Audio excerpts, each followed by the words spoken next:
Salut à tous, bienvenue sur la chaîne du Vapologue. On se retrouve aujourd'hui pour une nouvelle vidéo, petite revue matérielle. On va commencer à taper dans du lourd entre guillemets. On va parler d'un dripper. Je suis fan du dripping, vous le savez je pense. Et je tenais à parler de celui-ci parce qu'il m'a beaucoup plu. Donc aujourd'hui on va parler du Storm A, fabriqué par Orieco et vendu ici par Espace Vape. Donc dans l'ordre on va parler du prix, de la description générale, on va s'intéresser après en gros plan à comment il est fait. Je vais pas vous montrer comment le monter, je vais vous montrer le plan du montage et après il sera libre à vous de monter comme vous le voulez et puis on verra un peu les performances. Donc sans plus attendre, on commence directement avec la description. Je vais pas m'embêter, je vais lire la description qu'il y a sur le site. Donc le Storm A, atomiseur reconstructible de type dripper, construit tout en acier inox, reprenant les principes techniques du célèbre Origin. Donc pour ceux qui connaissent, on va regarder très rapidement. Là je vous montrerai vraiment en gros plan, c'est histoire de dire.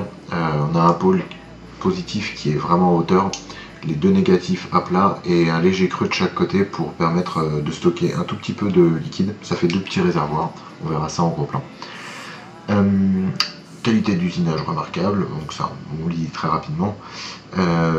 Double canot d'arrivée d'air, c'est ajustable soit en double coil, soit en simple coil, ça a été prévu. Qu'est-ce qu'on a d'autre?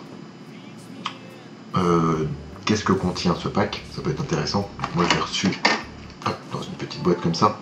Ça contenait donc l'atomiseur sans drip tip avec des joints de rechange ainsi que des petits outils pour fabriquer votre première résistance, à savoir du silica et du Cantal, très certainement 0,20, 0,18 je pense. Autre information, je pense que c'est bon, donc quoi qu'il arrive on va faire ça assez brièvement. Là je l'ai installé sur le bod donc de Léo, et puis bon, ça fait un finish assez sympa avec un petit drip tip plat. On va s'intéresser, je pense, en gros plan. On va prendre une petite taf pour voir ce que ça donne et on passe en gros plan tout de suite après.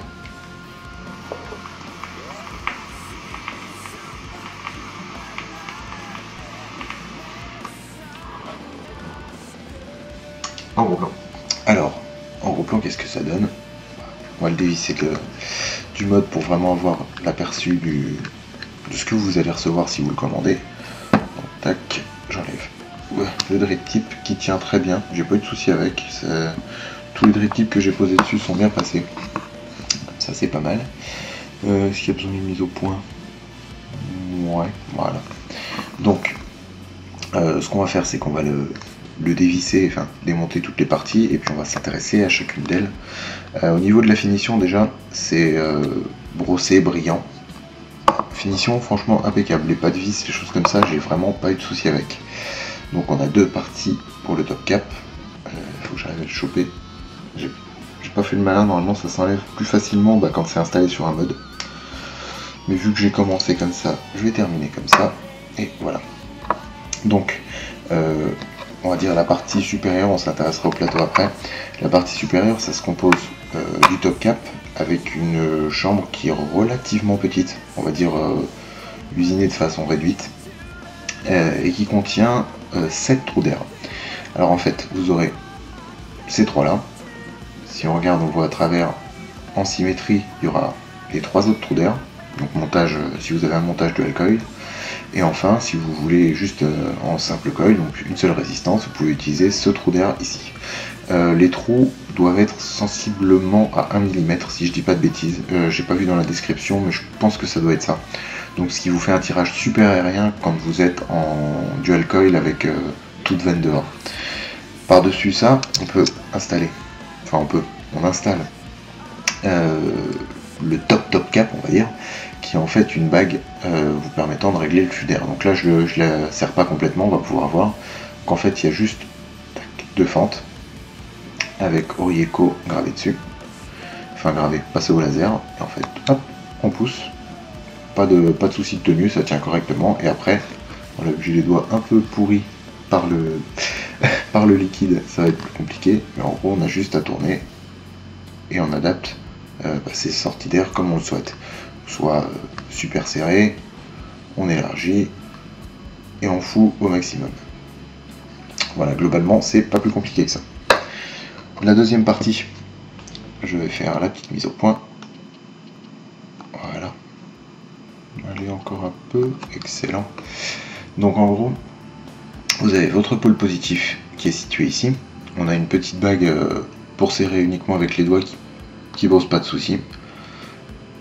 Voilà, on va le voir clairement ici. Et on se retrouve avec 1 et 2, deux attaches, donc en gros 2 vis toutes simples, qui assureront la connectivité négative de vos résistances. Donc ici je l'ai monté en dual coil. J'ai fait voilà, 5 tours, 5 spires de chaque côté avec du Cantal, c'est du 24 gauge, donc du 0,50, c'est déjà pas mal. Et avec du coton cardé, donc 2 micro-coils. Et là ce qu'on va pouvoir voir, je vais faire un petit peu de place. Ici, on va dire ici, je vais essayer de nettoyer un petit peu. Voilà, en gros vous allez voir deux trous, tu vois, en dessous. Enfin deux trous, deux petits réservoirs. Je vais tasser de l'autre côté. Qui vous permettront en fait de... Bah moi ici la façon dont je l'ai utilisé c'est pour mettre un petit peu de coton sans trop bourrer et permettre d'avoir une réserve plus grande tout en ayant un plateau relativement espacé et avec suffisamment d'espace pour bosser dessus. Au niveau du plateau, impeccable. Franchement, il est très simple à utiliser. Vous installez ça sur votre mode et vous commencez à travailler toujours avec le mode éteint. Et je préfère préciser pour ceux qui débutent, ce genre de montage, il faut avoir les accus qui vont bien avec. C'est pas un montage qui va aller très haut en résistance. Là, je dois être à 0,2 ohm, donc c'est vraiment très bas. Et j'ai les accus qui vont bien avec pour éviter de tout simplement cramer tout mon matos et pouvoir potentiellement me blesser. Donc voilà, on a 2 petits joints en silicone qui viennent bloquer le top cap. Alors, défaut ou pas défaut, ces joints sont super loose. Franchement, voilà. Là, sans tenir avec un mode, juste comme ça, je peux les mettre ou les retirer. Personnellement, je trouve pas ça dérangeant, étant donné que sur un dripper, on a tendance à remettre du liquide assez souvent, c'est le principe. Et moi, je préfère enlever carrément le top cap pour voir si je suis toujours bon, réglé ou autre chose. Donc moi, ça me dérange pas. Quoi qu'il arrive, Espace Vap va livrer aussi des joints de rechange plus serrés pour ceux qui préfèrent tout simplement avoir quelque chose de plus ferme et une meilleure tenue. C'est au choix de chacun. Donc voilà, je pense pour le gros plan on a terminé. Je vais regarder rapidement. Voilà, il y a une connectique 510. Les bas de vis sont très propres pour on va dire pour du matos chinois. Ils sont plus que propres. Aucun souci de connectivité. J'ai pas eu plus de problèmes que ça tourne très bien. Je vais quand même vous remontrer une fois le top cap ouvert. Normalement, la plupart des montages qu'on peut voir aussi, c'est des montages en colonne. Au lieu d'avoir votre résistance qui est de gauche vers la droite, elle sera du bas vers le haut, avec toujours le coton qui dépasse potentiellement, ou même du silica qui va se mettre dans la réserve pour pouvoir vous faire votre réserve de liquide. Moi j'ai décidé de le faire comme ça parce que j'aime bien les performances et que j'ai préféré, si on regarde, voilà, une fois installé, mon trou d'air il est bien aligné avec la résistance et comme ça je couvre un maximum de surface. Enfin, je prends le maximum d'air pile sur ma résistance pour avoir une vape plus que correcte. On va repasser en plan large, on va en parler un petit peu, on va voir comment ça vape et puis on va terminer cette vidéo qui n'était pas très longue. A tout de suite. De retour en plan large avec le Storm, donc de chez Orieco.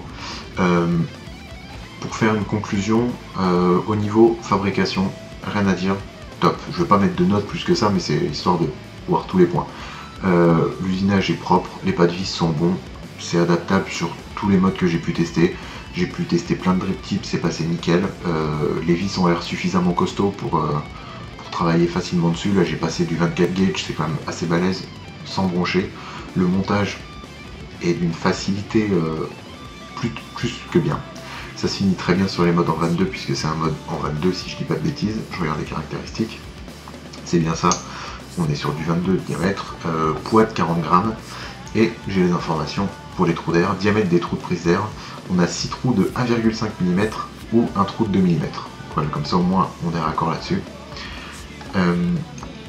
Les points négatifs, personnellement je trouve pas que c'en soit un. Le fait que le top cap soit relativement léger, pour vous donner l'idée. Voilà, si je fais ça, j'ai à peine besoin de secouer, ça tombe. Moi ça me dérange pas, ça pourrait en gêner certains. Quoi qu'il arrive, le problème a été directement pallié en mettant des joints de rechange qui soient adaptés et plus fermes. À partir de ce moment-là, il n'y a vraiment plus de problème. On va faire un petit... je vais avancer un tout petit peu la mise au point pour être tranquille. Un petit test fire. Voilà, ici. Comme ça, on verra. Ça fonctionne très bien. Le montage étant très facile, on n'a pas de souci avec ça. On va faire une petite démo histoire de finir. Là, je vais mettre du Berries à la Fiesta, un liquide de chez Lush Vapor que j'ai trouvé pendant le Vape Expo, qui est pas mauvais du tout. C'est un liquide qui est pas monstrueux en VG, je pense qu'il est, on va dire, au-dessus de 40, donc ça fera pas non plus des colonnes de fumée. Après, ça dépendra relativement de votre montage, donc on teste ça.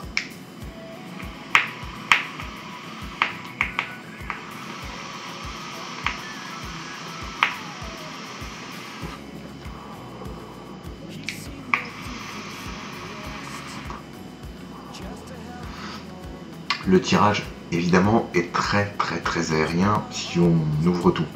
Moi, j'adore ce genre de tirage. C'est vraiment un dripper type les drippers philippins qui sont là pour vous envoyer des colonnes de fumée. Donc ça ira pas aux gens qui aiment bien un tirage serré comme sur un RDA de Smoke-Tech, le truc de base tout petit, tout serré. C'est vraiment super aérien, c'est fait pour envoyer de la purée, pour faire des montages sub-ohm principalement. Quoi qu'il arrive, ça peut très bien fonctionner avec un montage standard silica, même pas de microcoil, vous faites vos résistances, ça passera très bien. Est-ce que je peux le conseiller à tous ceux qui aiment principalement un tirage aérien, même si avec le réglage, on va essayer de le faire, je pense que on peut faire quelque chose de très sympa aussi. Alors, je vais juste mettre un trou d'air, je l'aligne.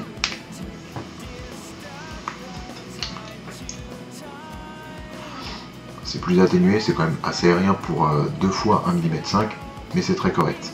Donc je peux le conseiller principalement aux personnes qui aiment le dripping, on va dire en puissance un peu, histoire de dire.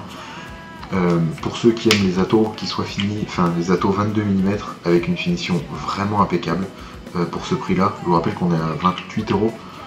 Pour un dripper de cette envergure, je veux pas dire que c'est donné, mais pas loin, c'est vraiment d'une bonne qualité. Donc voilà, on va se terminer, on va se quitter là-dessus.